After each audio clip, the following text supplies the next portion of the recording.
जय जय जय श्री कृष्ण मुरारी, जय जय जय श्री कृष्ण मुरारी, जय जय जय श्री कृष्ण मुरारी, जय जय जय श्री कृष्ण मुरारी। जरा से रचैया किशन कन्हैया, जरा से रचैया किशन कन्हैया, राधा वल्लभ विपिन बिहारी, राधा वल्लभ विपिन बिहारी। जय जय जय श्री कृष्ण मुरारी, जय जय जय श्री कृष्ण मुरारी, जय जय जय श्री कृष्ण मुरारी, जय जय जय श्री कृष्ण मुरारी। बोलो से बाल कृष्ण लाल की जय। हरिशरण बोलिए श्रादेव कृष्णचंद्र भगवान की जय। श्यावर रामचंद्र भगवान की जय। श्री हरिश्चंद्र भगवान की जय। शुभा के विहरलाल की जय। वृंदावन प्रेम धाम की जय।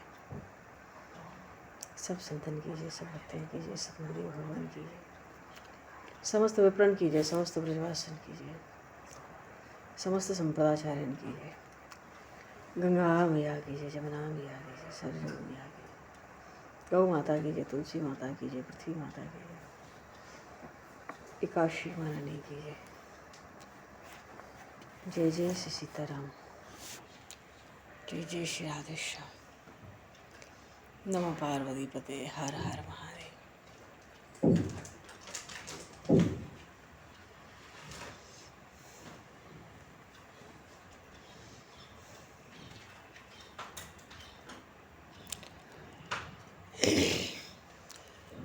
अनंत कोटि ब्रह्मांड नायक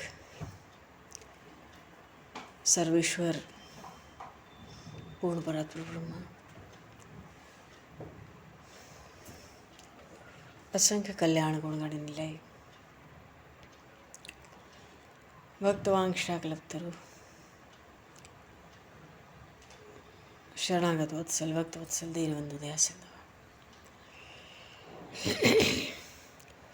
भगवान श्री राधा माधव की असीम कृपा करुणा से शर्मा जी महाराज की परम पावन भावमय सन्निधि में, महापुरुषों की भावमय उपस्थिति में एवं आप सभी श्रद्धालु भक्त वैष्णवों की मंगल सन्निधि में मानव जीवन का सर्वोत्कृष्ट फल भगवत गुणगान, भगवत स्मरण का आनंद हम सभी भगवान श्री कृष्ण की बाल लीलाओं के माध्यम से प्राप्त करने जा रहे हैं। सर्वप्रथम आप सभी भक्तजनों के श्री चरणों में भगवत भाव से सादर वंदन, सादर नमन। आप सभी को यथा योग्य जय श्री राम, जय जय श्री राधे, हरि शरणम, जय श्री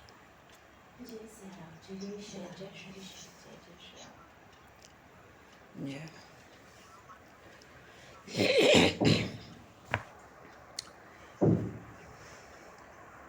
वंशी विभूषितकरान् नवनीरदाभात्, पीताम्बरधरुणगम्बफलाधरोष्ठात्, पूर्णेन्दुसुन्दरमुखादरविन्दनेत्रात्, कृष्णात् परं किमपि तत्त्वमहं न जानामि, कृष्णात् परं किमपि तत्त्वमहं न जानामि। हरि शरण।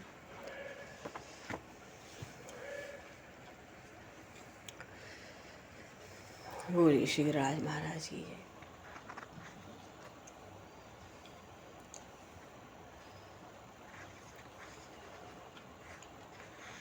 पूर्व प्रसंग में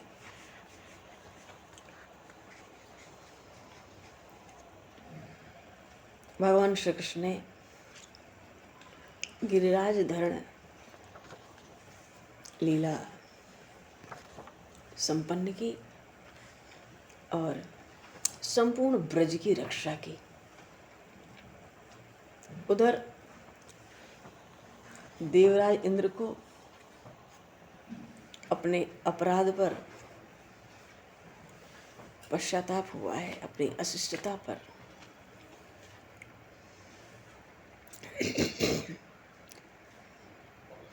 और स्वर्ग की अमरावती में जाने का साहस नहीं है। आज इनको लगता है कि मैं तो लोकपाल भी नहीं रहा, हर जगह मेरा कोई उपहास करेगा। अरे परमात्मा श्री कृष्ण, उनके साथ तूने अभिमानपूर्वक हट किया।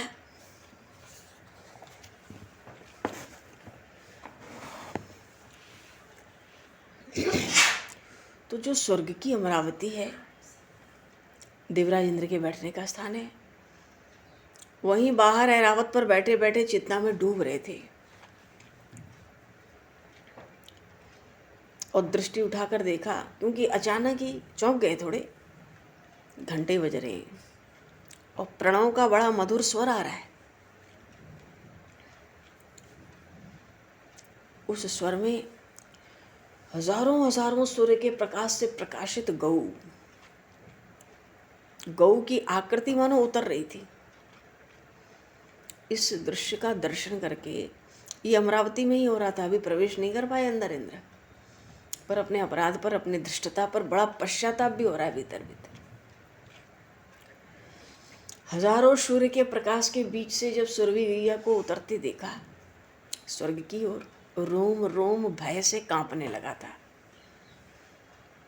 उनको पहले तो ये लगा कि भगवान जो भूत भावन भगवान शिव हैं, उनका वृषभ है। क्यों? भगवान शिव की सवारी बैल है, धर्म का प्रतीक है, वही है ये।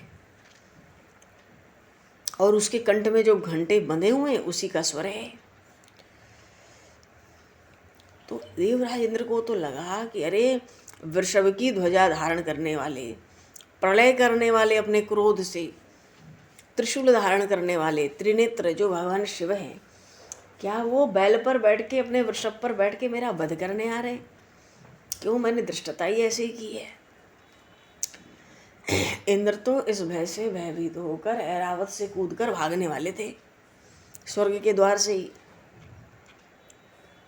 लेकिन वो ये भी तो जानते हैं कि अगर मैं कहीं भागता हूँ तो उन भगवान त्रिपुरारी के त्रिशूल से रक्षा नहीं होगी, क्योंकि वो कोई अस्त्र शस्त्र थोड़ी है, वो तो चैतन्य है, जहाँ जाऊँगा वहीं जाएगा।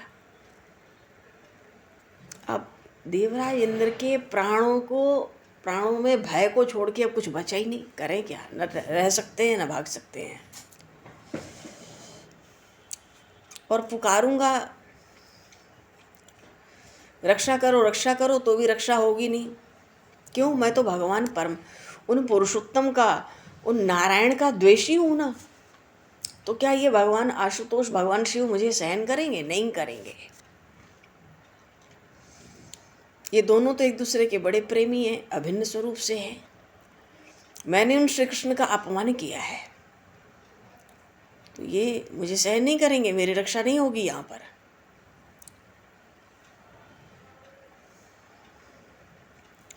इतने में कल्पना से परे एक अमृत के समान स्वर सुनाई पड़ा, अरे इंद्र वत्स रुक जा। और ऐसी मधुर वाणी थी, ऐसी मधुर। आज इंद्र को लगता है मेरे 1000 नेत्र की जगह अगर 1000 कान होते तो कितना सुख मिला होता इस वाणी को सुनकर। मानो उन इंद्र को किसी ने आश्वासन दिया, किसी ने उनको प्राण का दान कर दिया, किसी ने अभय किया, किसी वाणी ने। उस एक स्वर में कि वत्स इंद्र स्थिर रहो, मानो भागो मत डर से इधर उधर। उस एक स्वर में इंद्र को लगता था मैंने क्या नहीं पा लिया है। और जब ध्यान से देखा, वो आकृति और प्रकट हुई, स्पष्ट हुई, तो देखते हैं अरे ये तो देव देवेश्वरी महासुर भी स्वयं गोलोक से उतरकर उनके पास आ गई है।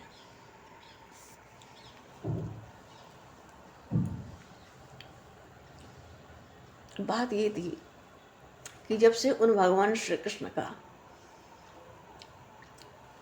जब से उनसे विरोध उठाना इंद्र विपरीत हुए, 1000 नेत्र रखकर भी उनको आज लगता है मैं अंधा हो गया था। और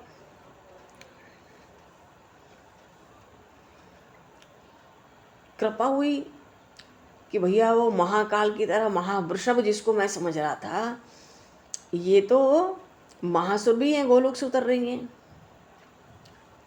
तो ऐरावत का, आकाश में जो ऐरावत में इंद्र बैठे थे, कूद कर उन्होंने उस सुरभि महासुरभि गौ को प्रणाम किया। बोलिए श्री गौ माता की जय। कूद के दंडवत प्रणाम किया, साष्टांग, पर अंग अंग कांप रहा था।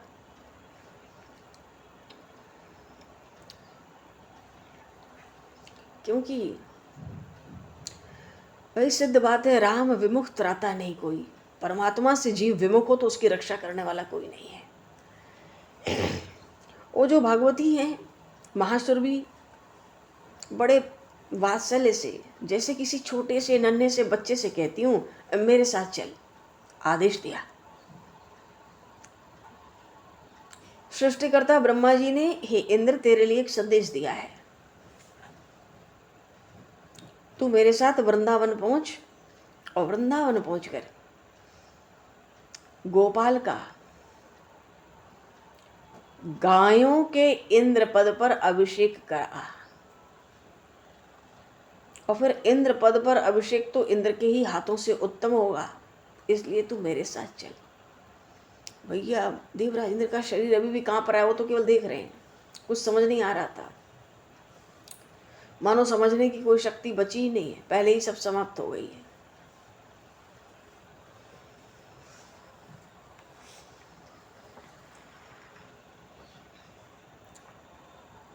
महासुरभि गैया ने कहा, मेरी जो संतान, ब्रज में जो गौधन है, ये महासुरभि गोलोक से जो आई हैं, इन्हीं की तो संतान है, इन्हीं के तो वंशज हैं। कितनी गौएं तो साक्षात नित्यधाम से आई हैं। और उन्होंने खुद देखा कि ये इंद्र तो हमारे वंश पर ही, हमारी संतानों के संहार पर उतर आया था। तो केवल इंद्र पर उन गौओं की रक्षा का दायित्व तो कैसे छोड़ा जाएगा। पर देखो, कुछ उलाहना, कुछ शिकायत जरूर थी, पर उसमें भी वात्सल्य था। इंद्र को धैर्य बनाती थी महासुरभि। मानो जब इंद्र ने इन गौवंश पर संहार का सोचा, तो इन महासुरभि ने भगवान श्री कृष्ण से मन ही मन प्रार्थना करी थी। और किससे कहती, प्रार्थना करके गोलोक चली गई थी, और अब वो गोलोक से आई है। ब्रह्मलोक में ब्रह्मा जी ने इनकी पूजा की, और उन्होंने कहा, प्रार्थना करके ब्रह्मा जी ने इन सुरभि, माँ सुरभि गैया से कहा कि इंद्र को साथ लेकर उन श्री कृष्ण का गोपों और गायों के द्वारा इंद्र पद पर अभिषेक करा दूं। क्योंकि जो गौओं का नित्य दायित्व है, भाई तू तो इंद्र होके संहार कर रहा था, पर जो हमेशा से ही उनकी रक्षा का दायित्व उन गोपाल पर ही है। इंद्र को और पश्चाताप हो रहा है, कितना बड़ा उसने अपराध किया है। लेकिन वाणी तो नहीं मिली, पर मन को वाणी मिली इंद्र के। सोचते थे कि किस साहस से उन श्री कृष्ण के सामने प्रकट होऊंगा, उपस्थित होऊंगा। तो सुरभि गैया ने समझ लिया, कहती है, छी, अरे तू श्री कृष्ण से भी भय करता है। अरे वो तो प्रेम करने के लिए है, भय करने के लिए नहीं। जिसे किसी का भी कोई अवगुण अपराध कभी देखना आता ही नहीं, तो उनके सम्मुख पहुंचने में भी डर रहा है, भयभीत हो रहा है। ऐरावत पर बैठ, मैं भी साथ चल रही हूं। अब महासुरभि गौ के उल्लंघन की अशिष्टता अब देवराज नहीं कर सकते। किसी तरह ऐरावत पे बैठ के चल पड़े। और वो जो भगवती सुरभि है ना, उनका आकार इतना बड़ा है, उनके आगे आज ऐरावत इतना छोटा सा लग रहा है, जैसे मानो सुरभि का ही कोई अभी अभी का शिशु हो। तो ऐरावत पे इंद्र और पीछे पीछे बड़ी सरलता से तेज से परिपूर्ण वो महासुरभि।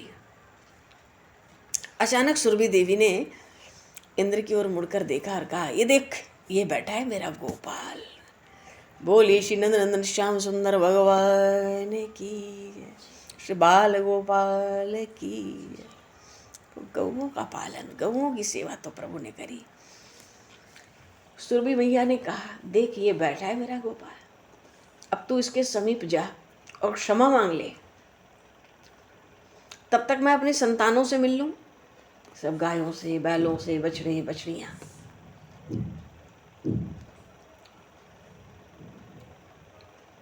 और ये ऐरावत, इतने में ऐरावत की 8 सूंड हैं, एक नहीं है। ऐरावत ऐसा हाथी नहीं है जिसकी एक सूंड हो। अपनी 8 सूंडों में जो स्वर्ग की राजधानी अमरावती है, वहां से स्वर्ण के घड़े सोने के लेकर आकाश गंगा का जल भर लाएगा। तब तक तू क्षमा मांग, मैं अपनी संतानों से मिल लूँ। अच्छा, वो जो भगवान अनंत है, भगवान शंकरषण, दाऊ जी महाराज, तो दाऊ जी के साथ जितने गो बालक थे ना, वो थोड़ी कुछ दूर पर थे। और वो गोपाल कुछ अकेले से दिख रहे थे, मानो इंद्र को लगता है आज मुझे ही समय देने के लिए बैठे हैं। किसी शिला पर विराजमान थे नंदनंदन।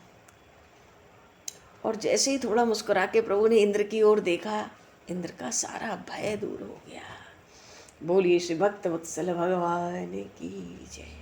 सारा भय, देखो कितना बड़ा अपराध किया था इंद्र ने। देखा जाए तो कितना उसका संकल्प था, ब्रज को डुबा दो, गौधन नष्ट कर दो, सबका वध हो जाने दो, सबको मर जाने दो। 7 दिन 7 रात प्रलयंकारी बरसात, और कुछ नहीं बिगड़ा। क्षमा मांगने आया, प्रभु देखकर उसको मुस्कुराते हैं, उसका सारा भय दूर हो गया, समाप्त हो गया। तो देवराजेंद्र ऐरावत से सीधे पृथ्वी पर दंड की भांति पड़ गए प्रभु के सामने। तो जो स्वर्ग का राजमुकुट लगा रखा था, उस मुकुट के किरीट से उन परम पुरुष परमात्मा के चरण कमलों का स्पर्श कराया और सुंदर कंठ से उनकी स्तुति की, क्षमा मांगी। और ये सब स्तुति वंदन सुनते ही भगवान श्री कृष्ण, वो तो सर्वेश्वर है जी। गीता जी में भगवान ने कहा 5वें अध्याय में, सर्वलोक महेश्वरम, अंतिम श्लोक में, सुहृदयम सर्वभूतानां, सबका सुहृदय हूँ, सब प्राणियों का, सब पर मानो स्वार्थ रहित दया और प्रेम रखने वाला। सर्वलोक महेश्वरम, सब लोकों के ईश्वरों का भी ईश्वर हूँ। तो जैसे ही देवराज इंद्र ने अपराध क्षमा के लिए भयभीत होकर स्तुति की, भगवान श्री कृष्ण ने तो जैसे कोई छोटा सा बच्चा तुतलाकर कुछ कहे और पिता बड़े सुख से सुने उसकी वाणी को, ऐसे सुन रहे हैं। और अंत में भगवान श्री कृष्ण बोले, सब स्तुतियां जब इंद्र ने कर ली, खूब स्तुति की, क्षमा मांगी खूब अपने अपराध के लिए, तो भगवान श्री कृष्ण ने, गोपाल ने कहा, हे पुरंदर, तुम तो बहुत अच्छे हो। आश्चर्य हुआ देवराज इंद्र को। तो प्रभु कहते हैं, देखो तुम्हारे कारण मेरे सब ब्रज के लोगों को तुमने इतने समय तक मेरे सामने रखा, 7 दिन 7 रात, मानो मेरा भक्तों से, प्रेमियों से वियोग नहीं हुआ। न कोई रात्रि आई, न कोई दिन आया, न कलेव हुआ। भले वो तुम्हारी धृष्टता हो, पर उससे मुझे सुख हुआ, ब्रजवासियों को सुख हुआ। क्योंकि ब्रजवासी तो हर क्षण उन प्रभु का दर्शन, उनकी वंशी का रसास्वादन करना चाहते हैं। तो 7 दिन 7 रात सब दर्शन ही करते रहे, भगवान की वंशी बजती रही। 7 दिन तो ऐसे बीत गए मानो 7 पल।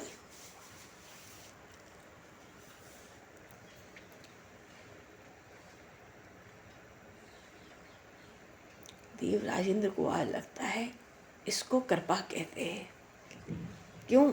इन्होंने तो मेरे अपराध को भी अपनी आराधना मान ली। ऐसा शील कहाँ हो सकता है? सृष्टि में तो नहीं है। और मैं अधम, मेरे अपराध को इन्होंने आराधना माना और मैं ऐसा अधम कि इनसे भय कर रहा था। अब देवराज इंद्र कुछ कहते उससे पहले ही वो महासुर भी गोलोक से आ गई ना, और उनको देखते ही भगवान श्री कृष्ण वो गोपाल अचानक उठे और उठकर उनको प्रणाम किया। देवराज इंद्र ने देखा कि जिस शिला पर भगवान श्री कृष्ण बैठे थे, परमात्मा श्री कृष्ण, उस शिला पर पहले से ही पूजा की सामग्री रखी हुई है, रख के बैठे थे पहले से ही। तो पात्र उठाया, अर्घ दिया, चरणों में उनकी सींग पर भगवान श्री कृष्ण ने महासुरभि को चरणों में जल, सींग पर जल, पुष्प अर्पित किए, फिर प्रणाम किया।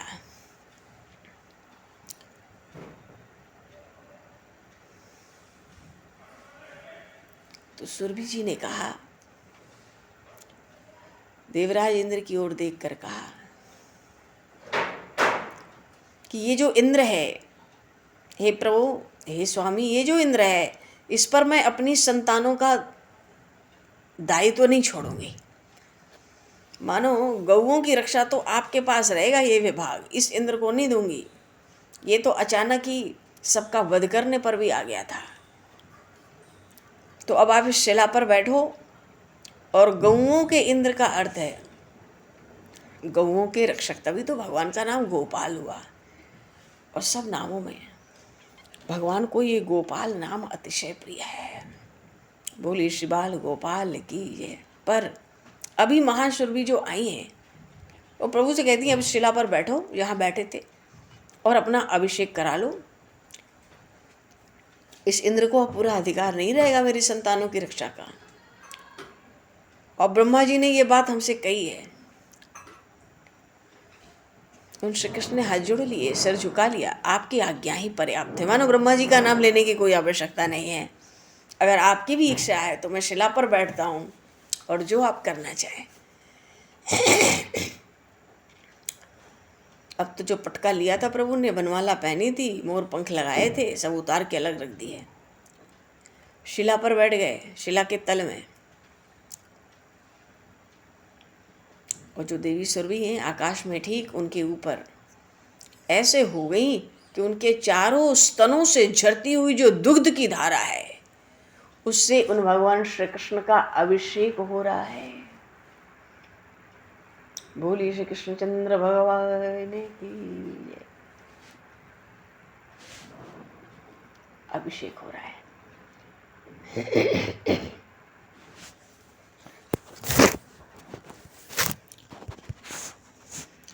मानो चारों स्तनों से उनके दूध की बरसात हो रही हो, झरने बह रहे हो बड़ी तेजी से। और दुग्ध की वो जो धारा है उससे उन श्री कृष्ण का अभिषेक हो रहा है। और ऐरावत 8 सूणों से आकाश गंगा का जल सोने के घड़ों में लाया, उससे स्नान कराने लगा। ऐरावत इंद्र का 8 सूणों से सोने के कलश ले लेके उससे स्नान करा रहा है। सुरभि अपने दूध से प्रभु का स्नान करा रही है।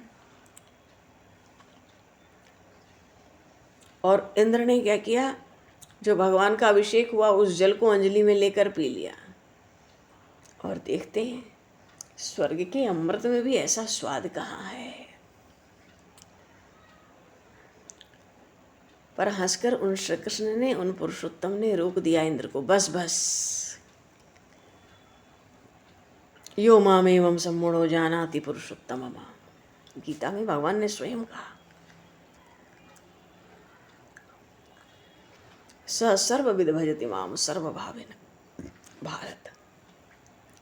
चलो, इधर स्नान समाप्त हुआ, अभिषेक, वस्त्र बदले गए। अभिषेक जब हो गया तो पीछे से देवराज इंद्र ने कहा कि हे प्रभु, अब आप गायों के इंद्र मानो गोविंद हो गए हैं। बोलिए श्री गोविंद भगवान की जय।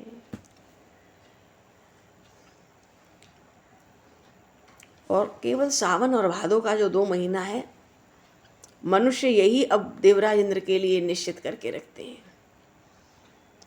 सावन भादो बंद हो गया, फिर जो बरसात है वो प्रभु की कृपा है, इंद्रकाल समाप्त समझा जाएगा। और जो भादो की पूर्णिमा होगी, इंद्र का ध्वज उसी दिन आरोपित होगा।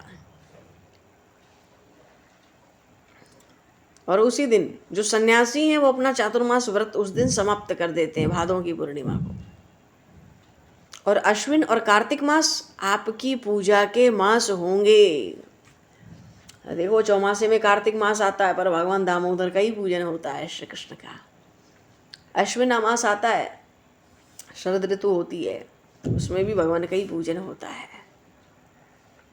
और कहते हैं अश्विन और कार्तिक तो आपकी पूजा के महीने होंगे, और मार्गशीर्ष तो पहले से ही आपका महीना है, मास है। और जब अश्विन मास आएगा, जिसको कुआर कहते हैं, तो सब नदियों में तालाबों में जल स्वच्छ हो जाएगा और खूब कमल उस समय खिला करेंगे। तो उन्नत नंदन भगवान ने देवराज इंद्र की ओर संकोच से देखा और कहा, अभी आपको और भी कुछ कहना है? तो उसी समय देवराज इंद्र ने भगवान से एक प्रार्थना की थी कि प्रभु, एक प्रार्थना है क्या? कुंती देवी के उदर से मेरा एक पुत्र है, उसका नाम है अर्जुन। आप उसे अपना सखा स्वीकार कर लें, वो आपकी आज्ञा में रहेगा। हाथ जोड़कर बड़ा विनय कर रहे भगवान से इसके लिए देवराज इंद्र। अब ऐसे भी पुत्र पिता का प्रतिनिधि होता है, मैं समझ सकूंगा, मैं समझूंगा, आपने मेरी सेवा स्वीकार कर ली। इंद्र पुत्र हैं अर्जुन, जिनको आज उन्होंने प्रार्थना कर ली कि आप इसको सखा मानकर स्वीकार कर लो। भगवान ने भी तथास्तु कह दिया बड़ी गंभीरता से, पर मुखारविंद प्रभु हंस रहे हैं। कहते हैं अर्जुन तो मेरा नित्य का सखा है, मैं उसकी रक्षा करूंगा। हे इंद्रदेव, मैं तुम्हें वचन देता हूँ। उतने में जो भगवती महासुर भी है ना, उन्होंने इशारा किया, संकेत किया इंद्र को कि अब तुम वहां से हट जाओ। देवराज इंद्र अदृश्य बन गए। तो भगवान गोविंद, गोविंद का अर्थ है गौओं के रक्षक, गौओं की रक्षा का समस्त दायित्व। भगवान गोविंद का जो अभिषेक हुआ, ये गोविंद नाम सुरभि गैया ने दिया भगवान को। जो अभिषेक हुआ ये कार्तिक शुक्ल अष्टमी गोपाष्टमी धन्य है, इसी दिन हुआ। बड़े भाव में भर रही थी वो महासुरभि। तब तक गोप बालक जो थे हंसते दौड़ते इधर आ गए, पीली कचनी नीलांबर उत्तरी। और आते ही गोप बालकों ने कहा, गोविंद तूने क्या यहाँ स्नान किया है? क्योंकि सब कुछ वहाँ रखा है और श्रीअंग प्रभु का श्री विग्रह पूरा गीला हुआ है।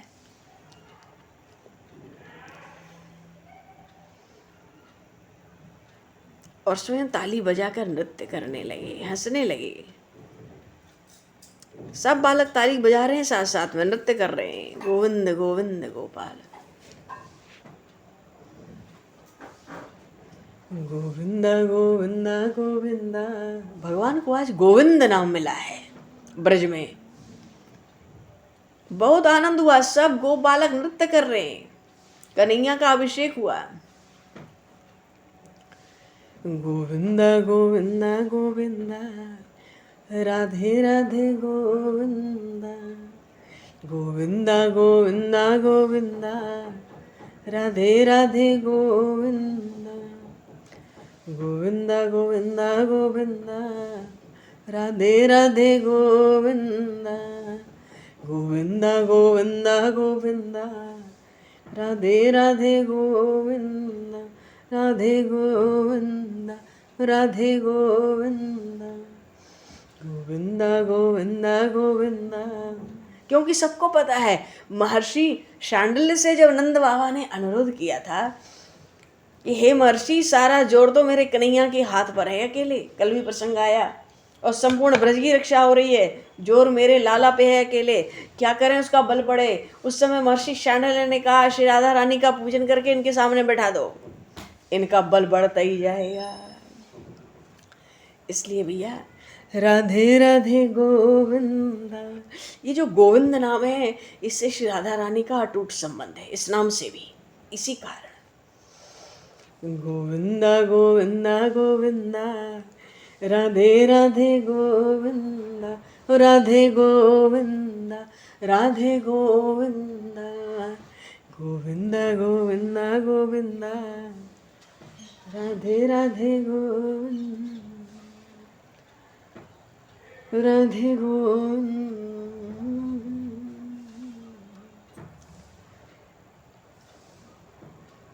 पूर्व प्रसंग में केशवाचार्य जी को भगवान ने कहा था ना, बिलछू कुंड में पड़ा हुआ हूँ, निकालो। केशवाचार्य जी ने कहा अकेले हो तो वहीं विश्राम करो। श्री जी हैं कि नहीं साथ में? मानो श्री जी हैं, वो वृषभानुनंदिनी है, तब तो आपको मैं बाहर निकालूं, और नहीं तो वहीं विराजमान रहो। ये कथा कि गिरिराज धरण का ये जो झांकी है, जो स्वरूप है, ये कथा स्वयं भगवान श्री कृष्ण ने उन केशवाचार्य जी महाराज को सुनाई थी कि मेरी ये झांकी राधा भाव से भावित झांकी है। ब्रजवासियों को और विशेषकर गोप बालकों को बहुत आनंद हुआ, उन्होंने खूब तालियां बजाई, उन्होंने खूब नृत्य किया। अच्छा, देवराज इंद्र अदृश्य तो हो गए सुरभि गैया के कहने से, पर आश्चर्य है भैया, इन गोप बालकों को अभी अभी तो नाम दिया गया है गोविंद, इनको कैसे पता चल गया ये सब गोविंद नाम का कीर्तन ही कर रहे हैं? किसने बताया होगा?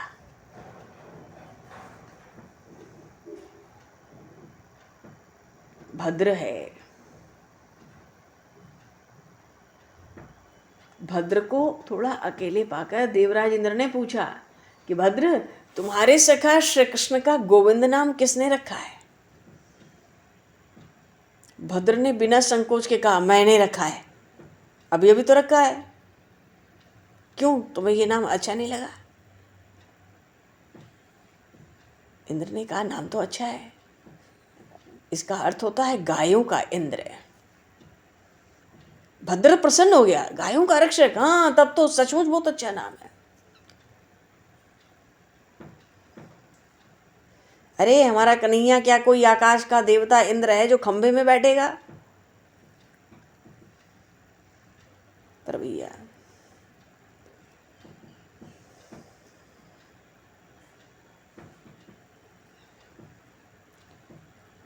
इंद्र को जब देखा भद्र ने तो पूछा,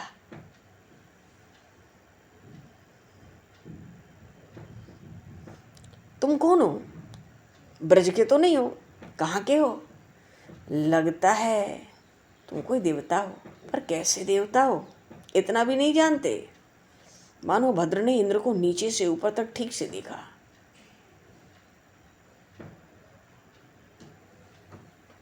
वो कहता है, अरे हमारे कन्हैया को तो हम कन्नू कह लें, कनाई कह लें, श्याम कह लें, नीलमणि कह लें, नील सुंदर कह लें, मुकुंद कह लें, केशव, माधव, मोहन, कृष्ण, सब नामों से पुकारते हैं। अब मैंने गोविंद नाम भी रख दिया है आज से। और तुम्हारा मन करे, भद्र ने इंद्र से कहा, तुम्हारा मन करे ना तो तुम उसे गोली बुलाओ, गोलाल बुलाओ, योगिली बुलाओ, गुल्लली बुलाओ, कुछ भी बुलाओ, अर्थ बेअर्थ वो जरूर बोलता है। इंद्र ने हंसकर कहा कि अगर मैं कृष्ण को ही भद्र बोलूं तो?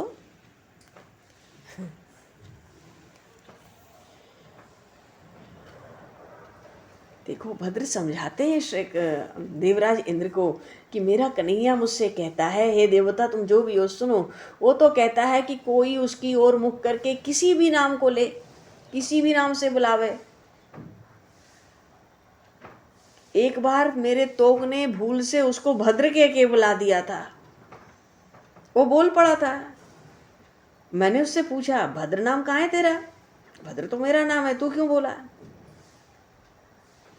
तो कहता था, भद्र नाम का क्या तेरा क्या कोई अकेले का ठेका है? बहुत से ऋषि मुनि मुझे भद्र कहते हैं। बोलिए श्री रामभद्र महाराज की। भद्र का अर्थ ही होता है कल्याण करने वाला। अवध में भगवान को सब राम भद्र ही बुलाते थे।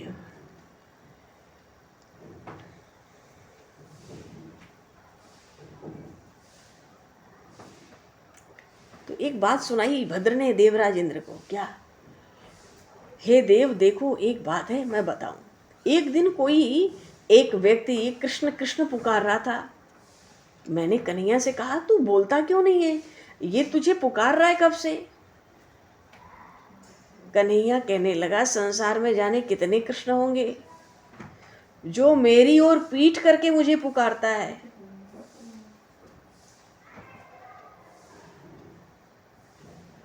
किसी को मुझे पुकारना है तो मेरी ओर पीठ करके क्यों पुकारे? कन्हैया की ओर तो उसकी ओर मुख करो, फिर किसी भी नाम से पुकारो तो वो झट बोलता है। हमारी मैया उसको नीलमणि कहती है, और कभी कभी क्रोध में आ जाती है यशोदा मैया तो इनको बानर बंधु भी कहती है, उत्पाती भी कहती है। मेरे पिता इसको नटखट कहते हैं, गोपियां तो कई बार इसको नागर कहती हैं। कोई कुछ भी पुकारे, वो तो सब नामों से हाँ करता है। आज तो देवराज इंद्र ने मानो उस भद्र को अपना गुरु मान लिया, हाथ जोड़ लिया, और फिर वो भद्र तो गोप बालक है, हंसता हुआ ताली बजाता हुआ भाग गया।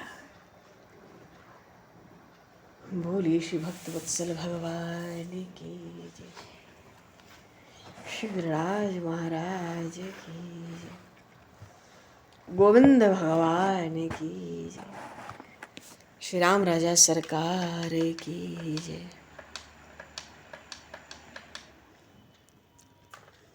गौरी शंकर भगवान की जय, श्री हनुमान जी महाराज की जय। सब संतन की जय, सब भक्तन की जय, सद्गुरुदेव भगवान की।